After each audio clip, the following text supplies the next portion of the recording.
Narendra Modi, JP Nadda, Amit Shah, Dilip Saikia আৰু কোন? আৰু হৈছে বাক্সা জিলাৰ কাৰ্যকৰ্তা, বাক্সা জিলাৰ কাৰ্যকৰ্তা। বহুত বহুত ধন্যবাদ। আজি হিমন্ত বিশ্ব শৰ্মা কাৰ্যকৰ্তাই, ঠিক আছে, একেলগে আপোনালোকৰ লগত।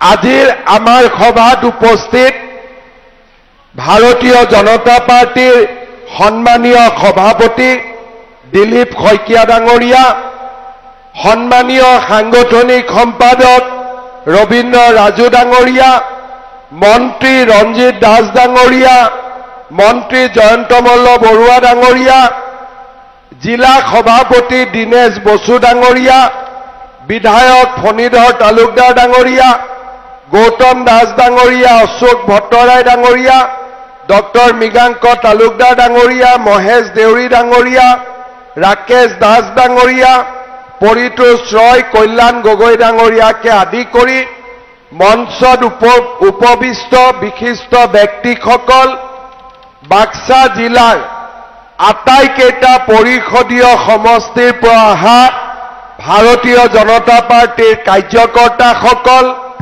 আই মাতৃসকল, যুৱক যুৱতী, বন্ধু বান্ধৱীসকল, পোনপ্ৰথমে আজি এই জালাহত সমবেত ভাৰতীয় জনতা পাৰ্টিৰ কাৰ্যকৰ্তাসকলক মই ধন্যবাদ আৰু অভিনন্দন জনাইছো। যোৱা পৰহি দিনাখন আমি ওদালগুৰিত আছিলোঁ, কালি আমি তামোলপুৰত আছিলোঁ, বাগানপাৰাৰ কিছু ৰাইজক আমি তামোলপুৰতো লগ পাইছিলোঁ আৰু আজি জালাহত। এই তিনিওটা দিনত কাৰ্যকৰ্তাসকলৰ যিমান উৎসাহ মই দেখা পাইছোঁ, মই নিশ্চিত যে এইবাৰ আমি বিটিচিৰ ইলেকশ্যনত চমকপ্ৰদ ফলাফল দেখুৱাবলৈ সক্ষম হ'ম, তাত কোনো সন্দেহ নাই। 7 তাৰিখে কোকৰাঝাৰলৈ যাম, 9 তাৰিখে চিৰাঙলৈ যাম আৰু জুলাই মাহৰ শেষৰ পৰা মই প্ৰতিটো পৰিষদীয় সমষ্টিলৈকেও আপোনালোকক লগ কৰিবৰ কাৰণে যাম। আমি সকলোকে লগ কৰিম।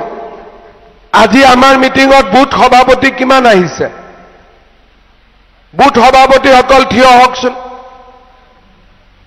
সকলো বুথ সভাপতি থিয় হওক। বঢ়িয়া, ঠিক আছে, বহক আপোনালোক। এতিয়া মই আপোনালোকক দুটামান কথা ক'ব খোজো। আপোনালোকে সকলোৱে জানে যে বিটিচিত ইলেকশ্যন হ'ব, জানে নে নাই? কেতিয়াকৈ ইলেকশ্যন হ'ব কওকচোন? কেতিয়াকৈ ইলেকশ্যন হ'ব? ছেপ্টেম্বৰ। ইলেকশ্যন ঘোষণা হ'ব আগষ্টৰ শেষৰ সপ্তাহত আৰু ছেপ্টেম্বৰ মাহত ইলেকশ্যন হ'ব আৰু দুৰ্গা পূজাৰ আগতে ইলেকশ্যনৰ ৰিজাল্ট দিব। ভাল হ'বনে বেয়া হ'ব? পূজাৰ পিছত হ'ব লাগে নে পূজাৰ আগতে হ'ব লাগে? ঠিক আছে, পূজা হ'ব। পূজাৰ পিছত কিন্তু আপোনালোকে ৰেষ্ট ল'ব নোৱাৰে। তাৰ পিছত আকৌ বিধানসভাৰ কাৰণেও লাগিব নে নালাগিব? আমাৰ মানস নতুন সমষ্টি হৈছে, বাক্সা সমষ্টি হৈছে। আমি বিটিচিটো জিকিব লাগিব আৰু বিধানসভাটো জিকিব লাগিব নে নালাগিব? এতিয়া আপোনালোকে কওক, কেইটা সিটত ইলেকশ্যন খেলিব মন আছে? কেইটা সিটত ইচ্ছা আছে? খেলিব কেইটা সিটত ইচ্ছা আছে? আৰু জিকিব কেইটা সিটত ইচ্ছা আছে? 5টাত খেলিব, 5টাতে জিকিব। পাক্কা? একদম পাক্কা? বাপৰে, সঁচাইনে? মোক এটা কথা কওকচোন, মথনগুৰিত জিকিব নে হাৰিব? চা, মথনগুৰিৰ পৰা কোন কোন আহিছে থিয় হওক। একদম পাক্কা জিকিব? পাক্কা?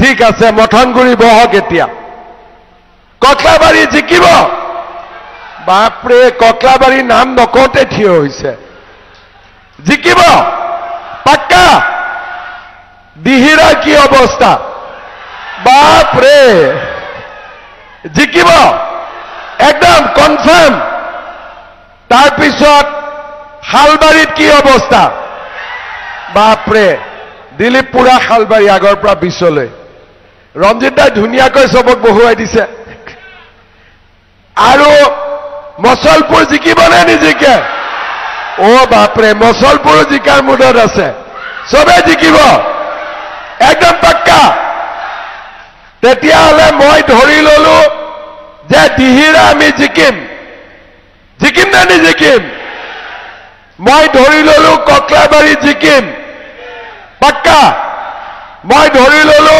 মঠনগুৰি জিকিম মই ধৰি ললো শালবাৰী জিকিম মই ধৰি ললো মছলপুৰ জিকিম বাগানপাৰাৰ কোন আহিছে ইয়াতে আজি আচ্ছা বাগানপাৰা যোৱাকালি তামোলপুৰ গৈছিলে হয়নে নহয় আচ্ছা বাগানপাৰা কেইটা বুথ 23টা বুথ কোন আহিছে উঠকচোন বাগানপাৰা ঠিক আছে কালি বাগানপাৰা ৰাইজক মই তামোলপুৰতো লগ পাই আহিছো হয়নে নহয় এতিয়া আজি আপোনালোকে জিকিম বুলি ক'লে আৰু আমি ইয়াতে সংকল্পও ললো যে আমি ইলেকশ্যন জিকিম কিন্তু ইলেকশ্যন জিকিবৰ কাৰণে আমি কেইটামান কাম কৰিব লাগিব ইয়াতে আমাৰ যিসকল বুথৰ সভাপতি আছে তেওঁলোকক মই এটা অনুৰোধ কৰিম প্ৰত্যেকটো বুথৰ এটা আমাক কমিটি লাগিব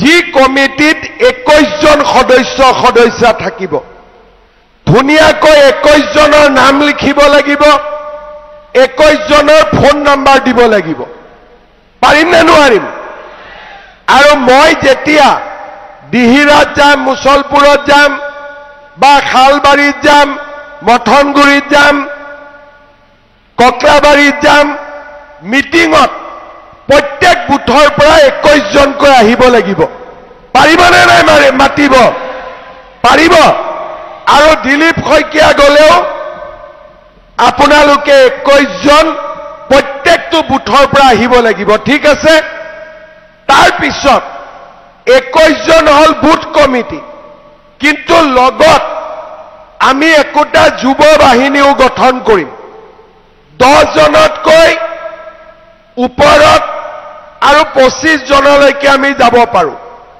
এই ল'ৰা ছোৱালীৰ নাম টাইপ কৰি ফোন নম্বৰৰ সৈতে মোক দিব মই ৰাখি থৈ দিম পিছত কামত আহিব কি কৰিব লাগে মই পিছত কৰিম সকলোৰে নাম তালিকা ফোন নম্বৰ লিখি মোক দিব লাগিব হ'ব এতিয়া ৰাইজক মই দুই এষাৰ কথা কম যাতে আমি বিটিসিত কিয় ইলেকশ্যন খেলিম তাৰ বিষয়ে আপোনালোকৰ ধাৰণা যাতে স্পষ্ট হয় কোনোবাই কব যে এইবাৰ বিজেপিৰ কন্টেষ্ট ইউপিপিএলৰ লগত কোনোবাই কব বিজেপিৰ কন্টেষ্ট বিপিএফৰ লগত আমাৰ উদ্দেশ্য কাৰো লগত কন্টেষ্ট কৰা নহয় আমাৰ উদ্দেশ্য হল বিটিআৰত কেনেকৈ আমি শান্তিও আনিব পাৰো বিকাশও আনিব পাৰো সমৃদ্ধিও আনিব পাৰো আমাৰ লক্ষ্য এটাই বিটিআৰত যাতে কোনেও দ্বিতীয় শ্ৰেণী তৃতীয় শ্ৰেণীৰ নাগৰিক নহয় বিটিআৰত যাতে সকলো প্ৰথম শ্ৰেণীৰ নাগৰিক হ'ব পাৰে সেই হৈছে আমাৰ লক্ষ্য কৰবাত যাও ৰাইজে কয় যে দাদা আমাৰ মাটিটোৰ বিক্ৰী হোৱা নাই কোনোবাই কয় যে আমাৰ গাঁৱৰ দলং বাঁহৰ দলং পকা কৰিব লাগে কোনোবাই কয় আমাৰ নামঘৰ মন্দিৰৰ বাবে পুঁজি লাগে কোনোবাই কয় বাথৌ থানচালিৰ বাবে আমাক সহায় কৰক কোনোবাই কয় যে আমাৰ গাঁৱলৈ ৰাস্তাটো বেয়া হৈ আছে, ৰাস্তাটো ভাল কৰক। আমাক সকলো লাগে, কিন্তু প্ৰথমতে আমাক কি লাগিছিল? সেয়া আছিল শান্তি। শান্তি যদি নহয় আমি ৰাস্তালৈ কি কৰিম? শান্তি যদি নহয় দলং লৈ আমি কি কৰিম? শান্তি যদি নহয় আমি নামঘৰ মন্দিৰ বনাই কি কৰিম? বহুত আছিলে ইয়াতে যে বিটিআৰত শান্তি আহিব নালাগে, কাৰণ শান্তি আহিলে মই নেতা হৈ থাকিব নোৱাৰো। সেইকাৰণে মানুহে বিচাৰিছিল যে বিটিআৰত শান্তি আহিব নালাগে, কিন্তু এজন ব্যক্তিয়ে ভাবিছিল যে যিকোনো মূল্যৰ বিনিময়ত বিটিআৰত শান্তি আহিব লাগে, আৰু সেইজন ব্যক্তিৰ নামে আছিল নৰেন্দ্ৰ মোদী। নৰেন্দ্ৰ মোদী ডাঙৰীয়াই আমাক কৈছিলে যে বিটিআৰত আৰু কোনো মানুহৰ তেজৰ চেকা পৰিব নালাগে, বিটিআৰত কাৰো ঘৰত বন্দুক থাকিব নালাগে, বিটিআৰত কতো বোমা বিস্ফোৰণ হ'ব নালাগে, বিটিআৰৰ মানুহ ৰাতি 2টা বজাতো ঘৰৰ পৰা ওলালে মাক দেউতাকে চিন্তা কৰিব নালাগে। মই যেতিয়া মুখ্যমন্ত্ৰীৰ দায়িত্ব লৈছিলো তাৰ আগতে বিটিআৰ চুক্তি স্বাক্ষৰিত হৈছিল। কোভিড আহিছিল আৰু কোভিডৰ ভৰপক সময়ত মই অসমৰ মুখ্যমন্ত্ৰীৰ দায়িত্ব লৈছিলো। যেতিয়া মই মোদী ডাঙৰীয়া আৰু অমিত শ্বাহ ডাঙৰীয়াক প্ৰথম লগ কৰিব গৈছিলো, তেওঁলোকে মোক এটা কথা কৈছিলে যে তোমাৰ কাৰ্যকালত বিটিআৰত শান্তি প্ৰতিষ্ঠা হ'ব লাগিব। আজি মই 4.5 বছৰ মুখ্যমন্ত্ৰী হিচাপে পাৰ কৰিলো, আৰু মই ভগৱানক ধন্যবাদ দিম, বিটিআৰৰ ৰাইজক ধন্যবাদ দিম যে মই মুখ্যমন্ত্ৰী হৈ থকা অৱস্থাত বিটিআৰত এটাও বোমা বিস্ফোৰণ হোৱা নাই, এটাও গুলীকাণ্ড হোৱা নাই, এটাও কোনেও কাকো সাম্প্ৰদায়িক সংঘৰ্ষ, গোষ্ঠীগত সংঘৰ্ষৰ সৃষ্টি কৰিব পৰা নাই। শ্ৰদ্ধাৰ ৰাইজ, আমাৰ দায়িত্ব আছিলে যে আমি বিটিআৰত শান্তি আনিম। আজি মই আপোনালোকক ধন্যবাদ জনাম যে আপোনালোকৰ বাবে আপোনালোকে আমাক যি শক্তি দিছিলে, যি সাহস দিছিলে, আমি বিটিআৰত শান্তি আনিব পাৰিলো। কিন্তু শান্তি শেষ নহয়। শান্তি অহাৰ পিছত আমাক কি লাগিব? বিটিআৰত উন্নতি লাগিব। বিটিআৰৰ ডেকা ল'ৰা ছোৱালীয়ে জাতি ধৰ্ম বৰ্ণ নিৰ্বিশেষে চৰকাৰী চাকৰি পাব লাগিব। বিটিআৰৰ প্ৰতিটো জনগোষ্ঠীৰ ৰাইজে মাটিৰ অধিকাৰ পাব লাগিব, আৰু বিটিআৰৰ প্ৰতিজন ৰাইজে বিটিআৰক নিজৰ বুলি ভাবিব লাগিব। আজি 5টা বছৰ আমি শান্তিৰ বাবে কাম কৰিলো, আৰু অহা 5টা বছৰ আমি বিটিআৰত শান্তিৰ পিছত প্ৰগতি আনিম, বিকাশ আনিম, সকলোকে সমান অধিকাৰ দিয়াৰ বাবে আমি কাম কৰিম। সেয়া হৈছে বিজেপিৰ লক্ষ্য। বিজেপিয়ে বিপিএফৰ বিৰুদ্ধে ইলেকশ্যন খেলা নাই, বিজেপিয়ে ইউপিপিএলৰ বিৰুদ্ধে ইলেকশ্যন খেলা নাই। বিজেপিয়ে আপোনালোকক সমান অধিকাৰ দিবৰ বাবে বিটিআৰত আমি এইবাৰ ইলেকশ্যন খেলিছো।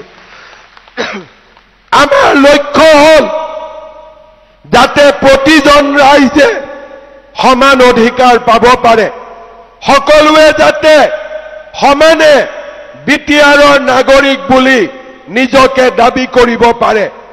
আৰু সেইকাৰণে এইবাৰ বিজেপিয়ে অকলে আমি আপোনালোকৰ কাৰণে ইলেকশ্যনত প্ৰতিদ্বন্দ্বিতা কৰিম। এতিয়া কোনোবাই খুদিব যে আমি কেইটা সিটত ইলেকশন উঠিম, কেইটাত উঠিম, তাৰ সিদ্ধান্ত আপোনালোকে ল'ব লাগিব। আমাৰ দিলীপ শইকীয়া ডাঙৰীয়াই আপোনালোকৰ ওচৰত পৰ্যবেক্ষক পঠিয়াইছে। আপোনালোকে হিচাপ কৰি ক'ব লাগিব যে আমি কেইটা সিটত ইলেকশন জিকিম। কাৰণ আমি ইলেকশন খেলিব খোজা নাই, আমি ইলেকশন জিকিব খুজিছো। আমাক ইলেকশন জিকিব লাগে। কাৰ কাৰণে জিকিব লাগে? সব পানী গিলা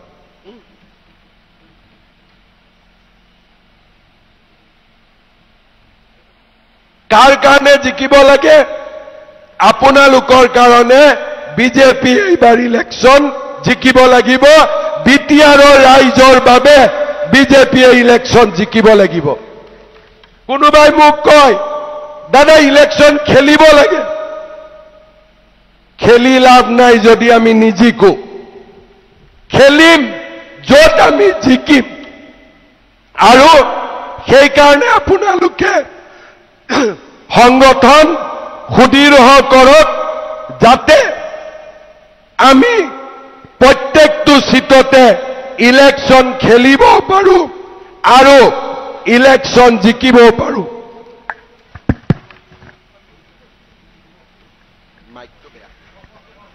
আৰু সেইকাৰণে সকলোৱে একত্ৰিত হৈ ইলেকশন জিকিবৰ বাবে আমি প্ৰচেষ্টা চলাব লাগিব। বাক্সাত কেইটা জিকিম? আমি কেইটা জিকিম? 5টা জিকিম পাক্কা। তেতিয়াহ'লে আমি মই কোৱাৰ দৰে সংগঠনৰ যিখিনি আপোনালোকক দায়িত্ব মই দিলো, নালাগে ইমান হৈ যাব। একেদিন মিটিং কৰি আছো কাৰণে মাতটো অলপ ভাঙি গৈছে, একো নাই, আকৌ আহি যাব। সেইকাৰণে আপোনালোকে সকলোৱে 5টা সিটতে আমি যাতে জিকিব পাৰো তাৰ বাবে সাংগঠনিক শক্তি বঢ়াওক আৰু ইলেকশনত যাতে আমি জিকো তাৰ বাবে আপোনালোকে আপ্ৰাণ প্ৰচেষ্টা কৰক। শ্ৰদ্ধা ৰাইজ, আৰু এটা কথা মনত ৰাখিব, বিটিআৰত ইলেকশন জিকাই আমাৰ শেষ লক্ষ্য নহয়। পূজাৰ আগতে বিটিআৰ হ'ব, কিন্তু বিটিআৰৰ ইলেকশনৰ পিছত দিছপুৰতো আমি তৃতীয়বাৰৰ কাৰণে বিজেপিৰ চৰকাৰ গঠন কৰিবই লাগিব। লাগিবনে নালাগে? লাগিবনে নালাগে? লাগিব। আৰু তৃতীয়বাৰৰ বাবে যদি আমি বিজেপিৰ চৰকাৰ গঠন কৰো, বিটিআৰতো বিজেপি বিজয়ী হয়। কি পানী এইটো?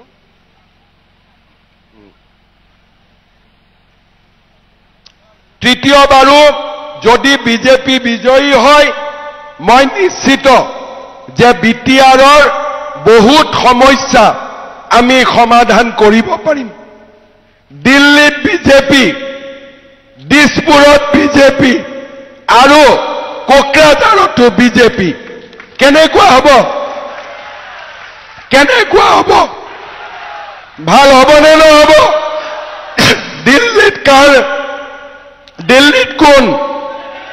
দিছপুৰত কোন? কোকৰাঝাৰত কোন? বাস যদি দিল্লীত বিজেপি, দিছপুৰত বিজেপি আৰু কোকৰাঝাৰতো বিজেপি, লগত যোন থাকিব থাকিব। কিন্তু যদি তিনিওটা জায়গাত আমাৰ চৰকাৰ হয়, বিটিচিৰ বাবে ডাবল ইঞ্জিন নহয়, বিটিচিৰ বাবে ট্ৰিপল ইঞ্জিন হ'ব। হয়নে নহয়? এখন ৰেলগাড়ী আৰু তিনিটা ইঞ্জিন। ভাল হ'বনে নহ'ব? কেইটা ইঞ্জিন? দিল্লী, দিছপুৰ, কোকৰাঝাৰ। কেইটা ইঞ্জিন? আৰু এবাৰ কওক, কেইটা ইঞ্জিন? 3টা ইঞ্জিন হবৰ কাৰণে বাক্সা জিলাত আমি মানসো জিকিব লাগিব আৰু বাক্সাও জিকিব লাগিব জিকিম না নিজিকিম জিকিম না নিজিকিম গতিকে বাক্সা আৰু মানসো যাতে আমি জিকো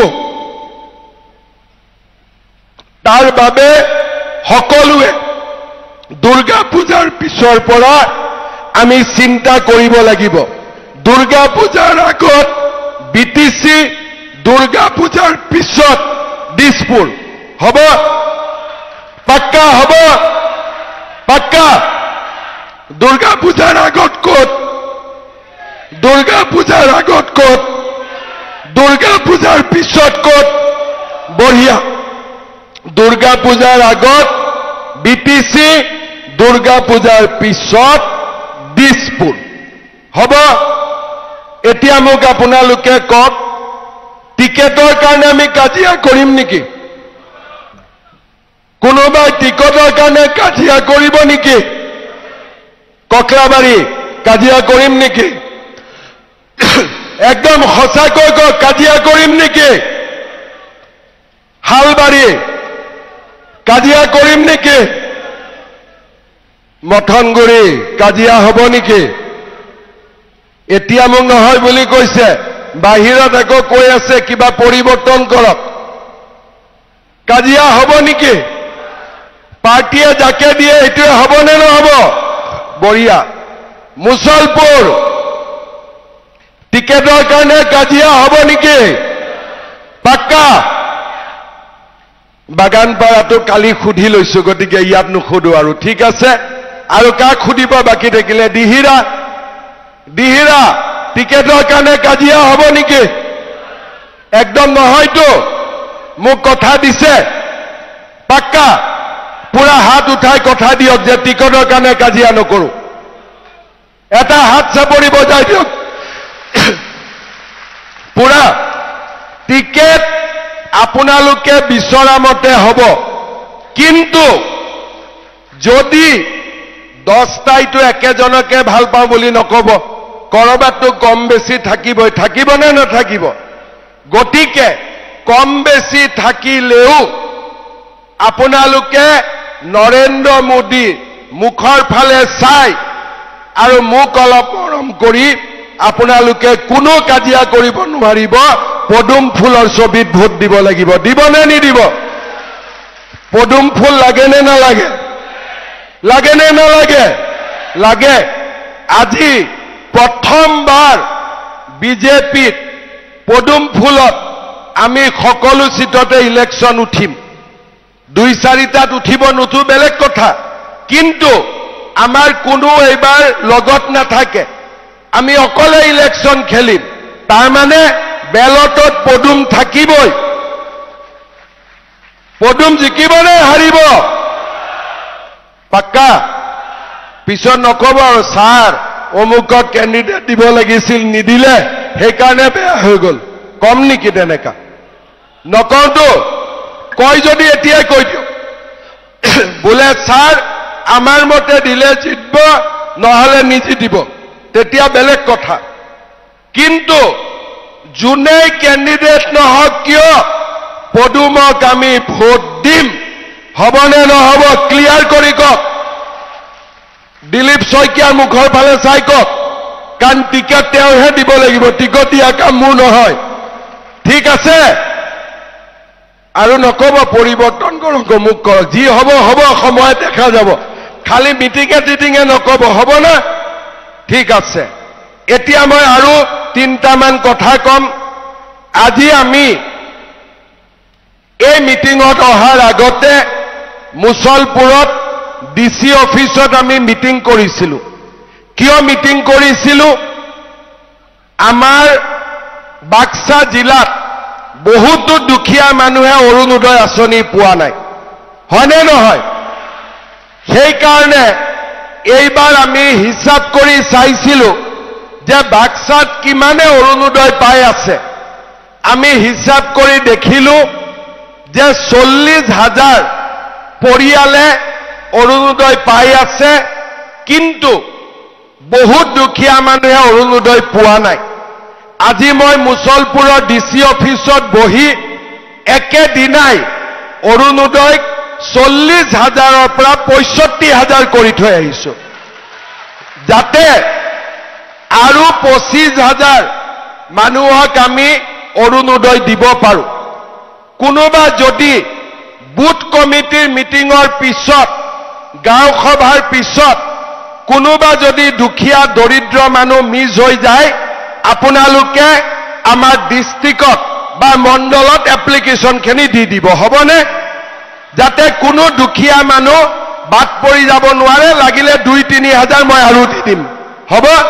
কিন্তু আমাৰ ৰাজ্য চৰকাৰৰ আঁচনিৰ পৰা কোনো যাতে দুখীয়া দৰিদ্ৰ মানুহ বাদ পৰি যাব নোৱাৰে, হ'ব? নতুন অৰুণোদয় 17 ছেপ্টেম্বৰৰ পৰা আমি দিম। কিয় 17 ছেপ্টেম্বৰ? 17 ছেপ্টেম্বৰ হৈছে নৰেন্দ্ৰ মোদীৰ জন্মদিন। আমি সিদিনাখনৰ পৰাই ৰাইজক আমি দিম, আৰু BTCত ইলেকশ্যন থাকিলেও লিষ্টখন আগত হৈ গ'লে আমি ছেপ্টেম্বৰত দিব পাৰিম। সেইকাৰণে কোনো যাতে দুখীয়া মানুহ বাদ পৰি নাযায়, তাৰ ফালে আপোনালোকে চকু দিব, হ'ব? দ্বিতীয়তে, আমাৰ মহিলা উদ্যমিতা লাখপতি বাইদেউ, মই আজি হিচাপ কৰি চালো, মানস সমষ্টিত 35,000 মহিলাই লাভ কৰিব, আৰু বাক্সা সমষ্টিত 33,000 মহিলাই লাভ কৰিব। যদি কাৰোবাৰ নাম বাদ পৰিছিলে আত্মসহায়ক গোটৰ সদস্য, আপোনালোকে সেই নামখিনিও দিব, আমি যাতে প্ৰতিগৰাকী বাইদেউক এই আঁচনিটো দিব পাৰো। ইয়াৰ পিছত CM-AAA, অৰ্থাৎ ডেকা ল'ৰাক ব্যৱসায় বাণিজ্য কৰিবৰ বাবে 2 লাখকৈ টকা। আজি যোৱা বছৰ আমি বাক্সাত 400 ল'ৰাক দিছিলো। আজি মই একে কোবে ডিচিক কৈ আহিছো যে 400 জাগাত 1200 ল'ৰা ছোৱালীক বাক্সাত এই আঁচনিটো দিব লাগে। তৃতীয়তে, আমাৰ ফাতেমাবাদ বাগিচা আৰু দুমনি বাগিচা, ঠিকে কৈছো নে নামটো? দুমনি বাগিচাত আমি এটি কলি দুটি পাত আঁচনি 5,000 টকাকৈ পাব। তাৰ কাৰণেও আজি আমি হিতাধিকাৰী নিৰ্বাচন কৰি আহিছো। বাক্সা জিলাত বহুত দুখীয়া মানুহৰ ৰেচন কাৰ্ড নাই, বাক্সাটো নাই, মানসতো নাই। গতিকে বাক্সাৰ কাৰণে আজি মই নতুনকৈ 4,000 ৰেচন কাৰ্ড দি আহিছো, আৰু মানসৰ কাৰণেও 4,000 নতুনকৈ আজি মই ৰেচন কাৰ্ড দি থৈ আহিছো। তাৰমানে এদিন মুছলপুৰত আহি কিমান মানুহৰ কাম কৰি থৈ গলো? কিমান হ'ব? অৰুণোদয় হ'ল 65,000, মহিলা উদ্যমিতা মিলি 70,000, আৰু 70 আৰু 60 কিমান হ'ল? 1,30,000। বাকী কেইটা আঁচনিটো 20,000, 1.5 লাখ মানুহৰ কাম আজি ৰাতিপুৱাই মই আহি কৰি থৈ গৈছো। এতিয়া আপোনালোকে চিন্তা কৰক, যদি মাজে মাজে আমি BTCত আহি থাকো, ইয়াতকৈ আৰু বেছি কাম হ'বনে নহ'ব? হ'বনে নহ'ব? আমাৰ কংগ্ৰেছৰ এজন নতুন সভাপতি হৈছে। কেইদিনমান আগতে তেওঁ কোকৰাঝাৰত আহি ক'লে যে কংগ্ৰেছৰ দিনত মুখ্যমন্ত্ৰী BTCত নাহিছিলে। আৰে বাবা, কিয় নাহিছিলে? বোলে নহয়, কংগ্ৰেছৰ দিনত কোকৰাঝাৰ, হাগ্ৰামা আৰু দিছপুৰত কংগ্ৰেছ আমি মিলা মিছাকৈ চলি আছিলো।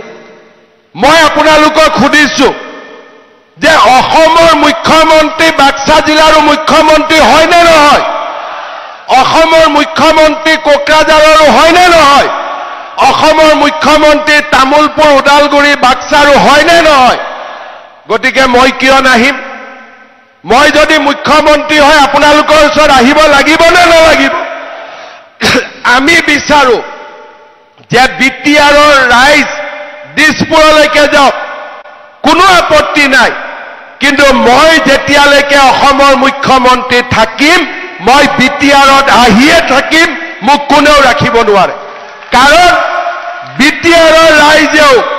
বিটিআৰৰ ৰাইজেও মোক ভোট দি মুখ্যমন্ত্ৰী পাতিছে ভোট দিছে নে নাই আপোনালোকে এছেম্বলিত ভোট দিয়ে নে নিদিয়ে মোদী ডাঙৰীয়াক প্ৰধানমন্ত্ৰী আপোনালোকে পাতিছে নে নাই পাতা গতিকে মোদী ডাঙৰীয়াও বিটিচিত আহিব মুখ্যমন্ত্ৰীও বিটিচিত আহিব কাজিয়া কৰিবৰ কাৰণে নহয় উন্নতি আৰু বিকাশৰ গংগা বুৱাই আনিবৰ কাৰণে আমি বিটিচিত আহিব লাগে নে নালাগে এই কংগ্ৰেছ পাৰ্টিয়ে কয় তয়ো খা ময়ো খা কোনেও কাকো ডিষ্টাৰ্ব কৰিব নালাগে আমি কওঁ তুমিও নাখাবা আমিও নাখাম বিটিচিৰ মানুহক খুৱাম আৰু সেইটোৱে হৈছে আমাৰ লক্ষ্য ভুল কৈছো নে শুদ্ধ কৈছো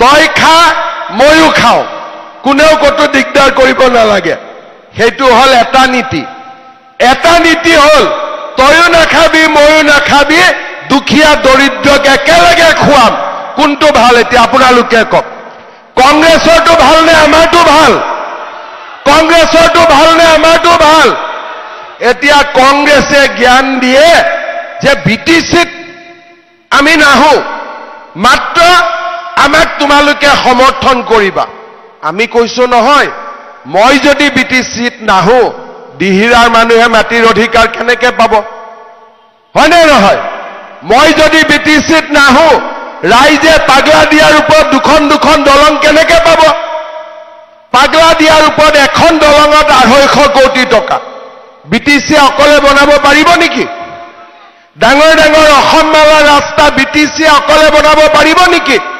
অৰ্থাৎ দিল্লী দিছপুৰ কোকৰাঝাৰ লগ লাগিলেহে বিটিচিৰ কাম হ'ব পাৰে হয়নে নহয় আজি প্ৰধানমন্ত্ৰীয়ে যদি আবাস যোজনাৰ ঘৰ নিদিয়ে মই অকলে দিব পাৰিম নেকি প্ৰধানমন্ত্ৰীয়ে যদি আয়ুষ্মান ভাৰত নিদিয়ে মই অকলে দিব পাৰিম নেকি প্ৰধানমন্ত্ৰীয়ে যদি কিষাণ সন্মান নিদিয়ে মই অকলে দিব পাৰিম নেকি মই যদি অৰুণোদয় নিদিও কোকৰাঝাৰে দিব পাৰিব নেকি তাৰ মানে কোকৰাঝাৰ দিল্লী দিছপুৰ একেলগ হলেহে আমাৰ বিটিচিৰ উন্নতি হ'ব বিটিচিৰ দৰিদ্ৰ ৰাইজৰ উন্নতি হ'ব ঠিকে কৈছো নে নাই মই যদি ভুল কৈছো মোক শুদ্ধ কৰি দিব মই ঠিক কৈছো নে নাই ঠিক কৈছো যদি ঠিক কৈছো তেতিয়ালে কি বুজিছে দিল্লীটো বিজেপি দিছপুৰতো বিজেপি বাক্সাটো কি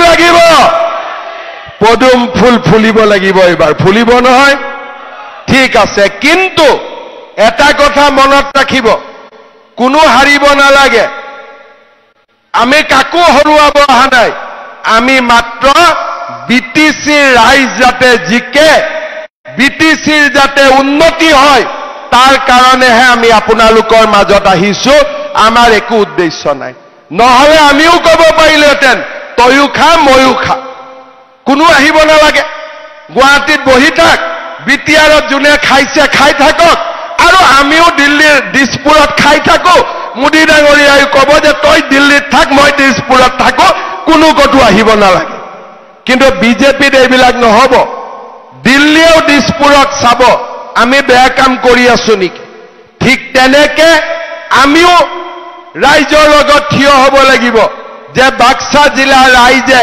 চৰকাৰী আঁচনি পাইছে নে পোৱা নাই কৰিব লাগিব নে নাই আৰু সেই কাৰণে ৰাইজ এই ইলেকশ্যন আমি কোকৰাঝাৰৰ কাৰণেও খেলিব লাগিব দিছপুৰৰ কাৰণেও খেলিব লাগিব যাতে আমাৰ অসমত বিকাশৰ গংগা সদায় সুন্দৰ কৰি নামি থাকিব পাৰে সকলো জাতি জনগোষ্ঠী একত্ৰিত হৈ থাকিব পাৰে আৰু মই এটা ডাঙৰ লাইন আপোনালোকক কৈছো মনত ৰাখিব কোনো দ্বিতীয় শ্ৰেণীৰ নাগৰিক হ'ব নোৱাৰে সকলো প্ৰথম শ্ৰেণীৰ নাগৰিক হ'ব লাগিব সকলো আমি এটাই বিচাৰো যে দ্বিতীয় শ্ৰেণীৰ নাগৰিক কোনো নাই সকলো প্ৰথম শ্ৰেণীৰ নাগৰিক এইটোৱে হৈছে আমাৰ লক্ষ্য আৰু তাৰ কাৰণে এই ইলেকশ্যনত আমি সকলোৱে প্ৰচেষ্টা কৰিম বিজেপিক জিকাম আৰু আমি শান্তি সম্প্ৰীতি আৰু সৌহাৰ্দ্যৰ পৰিৱেশৰ মাজেৰে আমি বিটিচিক নৱনিৰ্মাণ কৰিম। আজি মই যেতিয়া মুছলপুৰৰ পৰা জালাহলৈ আহি আছো, মোক কোনোবা এইমাত্ৰীয়ে গাড়ীত ৰখাই কৈছে, ঐ বাবা এটা অৰুণোদয় দিবি দেই। শুনি মনটো ভালো লাগে বেয়াও লাগে। এটা ভাল লাগে যে মোৰ ওপৰত বিশ্বাস ৰাখিছে যে ই মোৰ পেটৰ ল'ৰা অৰুণোদয় দিব পাৰে, কিন্তু লগত মনটো বেয়াও লাগে যে ইমান দিন বেচেৰিয়ে অৰুণোদয় পোৱা নাই। মানুহৰ চকুৰ পৰা আমি চকুলো মুচিব লাগিব, আৰু সেয়ে হৈছে আমাৰ দায়িত্ব আৰু কৰ্তব্য। বিটিচিৰ ৰাইজৰ চকুৰ পৰা আমি চকুলো মুচিব লাগিব। ৰাইজ ইলেকশ্যন আহিব, কোনোবাই ক'ব আপুনি বিজেপিক নিদিব, কোনোবাই ক'ব যে অমুক প্ৰাৰ্থীক নিদিব। এটাই মনত ৰাখিব যে অহা 5 বছৰ আমি বিটিচিত নতুন উন্নয়ন আনিম, বিকাশ আনিম, আৰু বিটিচিক আমি অসমৰ ভিতৰতে এটা সুন্দৰ শান্তি সম্প্ৰীতিৰ উদাহৰণ হিচাপে আমি নিৰ্মাণ কৰিব বিচাৰো। আৰু তাৰ কাৰণে আমি সকলোৱে একত্ৰিতভাৱে আমি কাম কৰিম। এজন শিশুৰ পৰা প্ৰাপ্তবয়স্ক মানুহলৈ সকলোৰে সপোন আমি বাস্তৱত ৰূপায়িত কৰিম। আপোনালোকে আশীৰ্বাদ কৰিব আৰু এই 2 মাহ খুব কষ্ট কৰিব, ৰাইজৰ মাজত যাব। বিভিন্ন সমস্যা আছে, শৰণীয়া কছাৰী চাৰ্টিফিকেট পোৱা নাই, মদাহী চাৰ্টিফিকেট পোৱা নাই, বৰ্মন কছাৰী চাৰ্টিফিকেট পোৱা নাই, গোৰ্খা মানুহ মাটিৰ অধিকাৰ পোৱা নাই, অসমীয়া আমাৰ অসমীয়া ভাষী মানুহ আমি ইয়াতে আছো, কিন্তু আমি মাটিৰ অধিকাৰ পোৱা নাই। বড়ো লোকসকলৰ মনত আৰু বহুত আশা আছে, আশা পূৰ্ণ হোৱা নাই।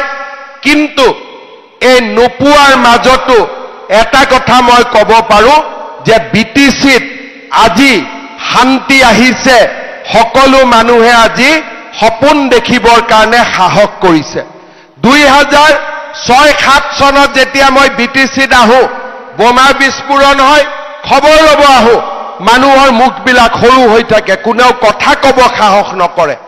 আজি মই দেখিছো যেতিয়াই মই বিটিচিত আহো মানুহে কথা কয়, স্মাৰক পত্ৰ দিয়ে, আৰু স্মাৰক পত্ৰত কি লিখা থাকে, মোৰ গাঁৱৰ দলংখন, মোৰ গাঁৱৰ স্কুলখন, মোৰ ল'ৰাটোৰ চাকৰি। তাৰ মানে বিটিচিৰ ৰাইজে এতিয়া বুজি পাইছে যে শান্তি আহিলে এতিয়া আমাক উন্নতি লাগে, বিকাশ লাগে, আৰু তাৰ কাৰণে আমি সকলোৱে মিলি কাম কৰিম। আৰু মই আপোনালোকক কথা দিছো, 5 বছৰ তৃতীয়বাৰৰ বাবে বিজেপিৰ চৰকাৰ আহক, আৰু কোকৰাঝাৰৰ চৰকাৰতো বিজেপিৰ দায়িত্ব আহক। এই বিটিচি পৰিৱৰ্তন হ'ব, আৰু এই বিটিচিক অসমৰ ভিতৰতে আমি প্ৰগতিশীল আৰু বিকশিত অঞ্চললৈ ৰূপান্তৰ কৰিম।